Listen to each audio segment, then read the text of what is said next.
বেধড়ক মেরেছে, মারার পরে কঠিন আপনার অবস্থা, মারে হসপিটালে ভর্তি আছে। এই মতো অবস্থায় দুজন বাচ্চা কিনা ঠিক নাই। আর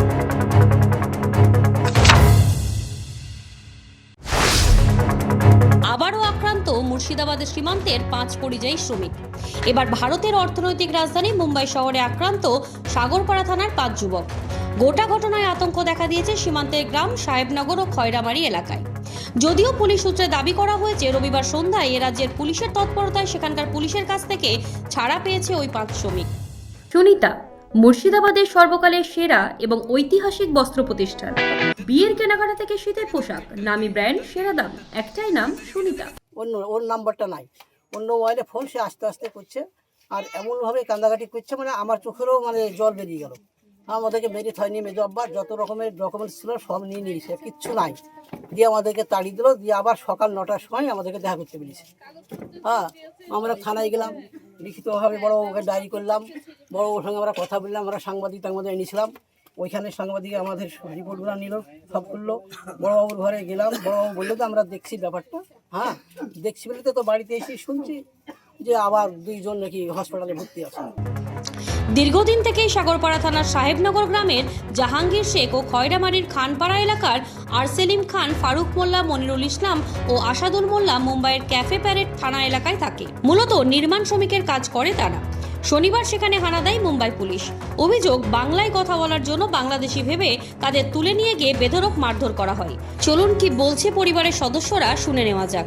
বলতে আমাদের গোটা যারা এখানে থেকে গিয়েছিল, 4 জন গিয়েছিল, 4 জনই আর সবারই বাবা মা আতঙ্কের মধ্যে আছে। এখন বেশি বলি, ওরাও আমাদেরকে তো ফোন তো সব সময় হয়নি। রাত্রি লাস্ট ফোন 9:30টার সময় হয়েছে। বাংলাদেশি বলে আপনার বাঙালিও বলছে, বাংলা ভাষায় কথা বলছে, হিন্দি তো জানে না ওরা, তো ওরা বাংলাদেশি এই বলেই মারবে। বেধড়ক মেরেছে, মারার পরে কঠিন আপনার অবস্থা, মারে হসপিটালে ভর্তি আছে। এই মতো অবস্থায় দুজন বাঁচবে কিনা ঠিক নাই। আর দুজন বেঁচে আছে এখনো।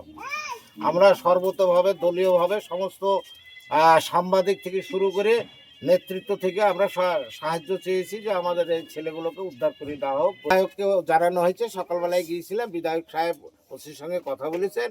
ওসি যথেষ্ট সহযোগিতা যদিও করেছে, কিন্তু ওসি আমার মনে হয় অ্যাকশনটা যদি নিত তাহলে এই 2টো ছেলে বেডে যেত না, মরণাপন্ন হতো না। ওগুলো আমি দেখছি।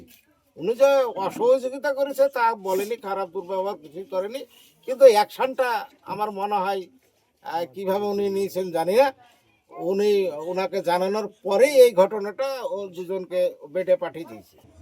90-95 সাল থেকে আমাদের এখানকার ছেলেপিলে বাইরে যায়, কাজ করে, দিল্লি, মুম্বাই। এরকম ঘটনা কোনোদিন শুনিনি আগে।